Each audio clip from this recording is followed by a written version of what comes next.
The Narcissist. Pet Manipulation. Hello, I'm H.G. Tudor. Those of you that have followed my work for some time will be aware of how the narcissist utilizes pet names for their victims. You can watch the video Pet in relation to the objectification that takes place there.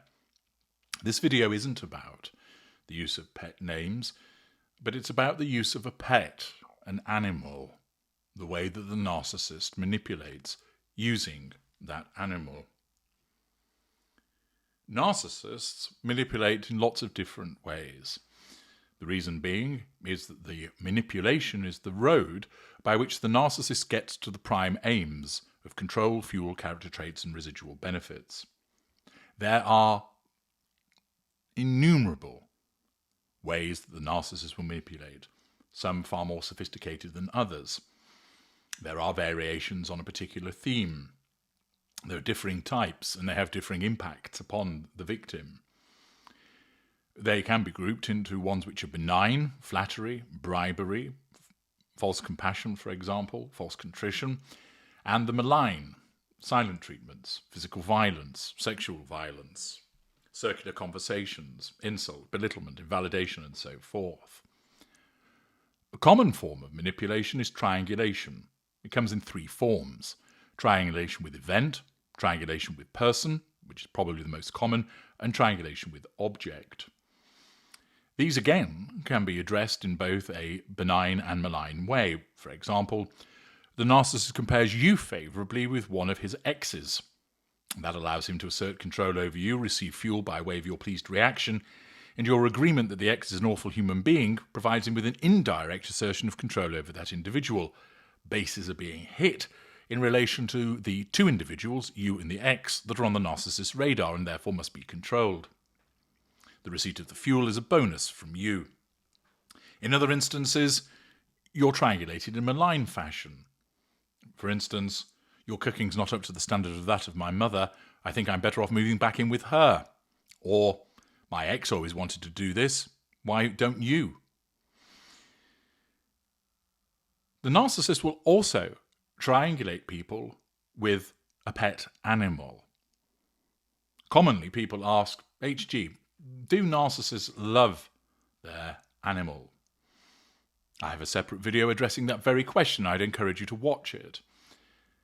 Unsurprisingly, a pet animal is just another device, another appliance that is there to be utilized by the narcissist for the purposes of manipulation, i.e. the road to get to the prime aims.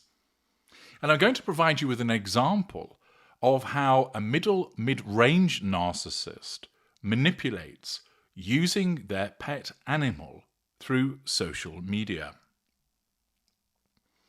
What I'm about to describe to you might be seen with an upper mid-ranger, but it's unlikely. More possible with lower mid-range, but most likely from middle range, be that A or B. The overwhelming angel, the individual that thinks they're a kind person, or the crybaby narcissist. The middle mid-range narcissist is the most passive-aggressive and can often be one of the hardest to spot. They hold themselves out as being a decent person. They are twigs, if you will, off the same branch. And thus, middle range A and middle range B share many similarities: passive aggressiveness, use of silent treatments, use of flattery, victim mentality, pity plays, but far more extensive with B than A, a facade of helpfulness, but far more extensive with A rather than B, and so forth. Here, a middle mid-range narcissist is triangulating a variety of different appliances, most likely non-intimate secondary source and non-intimate tertiary, with a social media post. I'm going to take you through the post. It's not long, but it allows you to understand more about the way that the middle mid-range narcissist uses social media, more about the way that the narcissist also uses their pet animal in order to manipulate people. The post starts off with, "This is what's on my mind." Well, first of all, sense of entitlement. Why do you think that the world needs to know what's on your mind? My posts are usually full of dog spam, and this long one is somewhat related, but also kills a lot of birds with one stone, which is a rather unfortunate use when you're talking about animals. So an update on my fur child for those who have shown interest, and on my own current mental status, ! You'll already be getting the sense of what this is really about. The narcissist and their state of mind. I need to tell you something that's on my mind, because of course you all need to listen to me. And although I'm saying that it's about my fur child, a sickeningly infantile description of a pet, it's really about telling you about my current mental status because I want some sympathy, because I need some fuel. Following Pedro's tumour and subsequent ear canal removal, firstly, he has been and is the bravest soldier, flattering the pet which manages the facade of this particular narcissist. The surgeon was confident all signs of cancer were removed along with the ear canal. However, he had 3 bacteria present during surgery within the canal, all of which were resistant to medication, and as a result of the tumour having caused an immune issue at the location, so they attacked.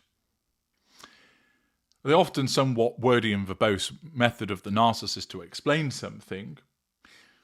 Here you might think, well, you're giving the detail, but it is the rather long-winded way of telling somebody that the dog hasn't been very well.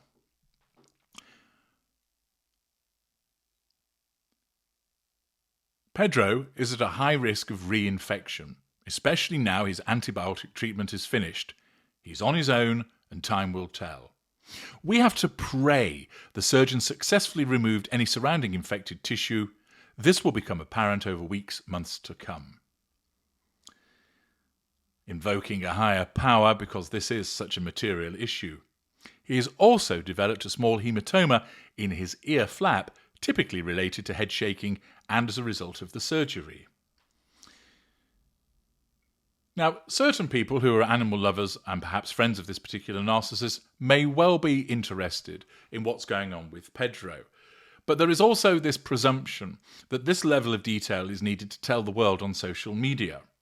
Why not just text the people that you know would be truly interested? But of course, that's not going to gather the level of fuel that the narcissist is seeking, nor manage the facade in the appropriate way. Why keep something private when it can be utilised to tell the world at large? The narcissist continues. So the point of my post is to explain that my anxiety levels are through the roof. Yes, that's what we're really getting to. I've told you all about the stuff about the dog, but this isn't what really matters, because of course I'm a narcissist and dogs don't matter to me because I have no emotional empathy. They, like humans, are an object that are used for the purposes of my needs. My sensitivity and my patience are struggling. I may not check in as often as I might usually, and I definitely feel hurt receiving any message that feels somewhat trivial to me just at the moment, and doesn't include an ask after about Pedro. Accordingly, I'm in a difficult place, and if you have the temerity to write to me but don't ask about my dog, well, you're a shitty human being and I don't like you. This narcissist is using the excuse of their dog's illness as a means to assert control over other individuals. And the narcissist continues, I may not keep my social plans. I may be shitty at work. I'm definitely shitty at home, whilst I try to hide it as best I can from the dogs as I struggle a bit coping with the day-to-day and worrying about my dog. Here, the narcissist is deflecting and showing a lack of accountability. I don't keep to social plans, but that's okay because I recognise that I don't. And because I recognise that I don't, I'm allowed to get away with it. Ditto shitty behaviour at work. And also, I can be shitty at home with regard to you because I've got anxiety and I've got lack of sleep and I'm dealing with a dog that's had surgery. So you ought to all be messaging me to find out how the dog is and, more importantly, how I am. Let's ramp up the melodrama a bit. The narcissist continues with, "We all have our crosses to bear, and life is hard for us all. I recognise. We all have different priorities. I guess I just expect that people are thoughtful of what others are going through, and I'm sorry if perhaps I'm currently not good at it too." Photo of Pedro to break up the long text. And a photo of the dog is included to complete the triangulation. Passive-aggressive throughout. Pity plays, facade management, deflection, blame-shifting, invalidation, resplendent with a variety of manipulations which would all be found with middle range A or middle range B, where the narcissist is using the pet and the pet's surgery to manipulate with regard to the necessity of wanting people to feel sorry for her, because ultimately her narcissism is utilizing that as a means to get to the prime aims. Another excellent example, taken from social media, of the narcissist and the way that a mid-range narcissist manipulates using a pet on social media. I'm H.G. Tudor. Thank you for listening.